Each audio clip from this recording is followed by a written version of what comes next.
புதன் திசையில் கேது புத்தி என்பது 11 மாதங்கள் 24 நாட்களை கொண்டது. அதாவது புத்திநாதன் கேது பகைஸ்தானத்திலோ நீச்சஸ்தானத்திலோ நின்றிருந்தாலும், அதே போல் திசாநாதன் புதனுக்கு 6, 8, 12 ஆகிய மறைவு ஸ்தானங்களில் நின்றிருந்தாலும் இந்த காலகட்டத்திலே உங்களுக்கு உங்களுடைய மனைவிக்கும் உங்களுடைய தாயாருக்கும் ஆகாது. 2 பேருக்குள்ள பிரச்சனைகள் வரும். உங்கள் கைப்பொருள் உங்கள் விட்டு விரயமாகும். அதாவது பொருள் விரயம் நிறைய ஏற்படுத்தும்.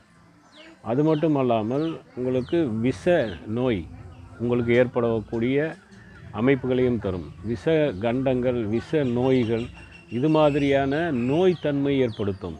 ஆனால் இந்த 11 மாதம் 24 நாட்களுக்கு அது இருந்துகிட்டே இருக்கும்.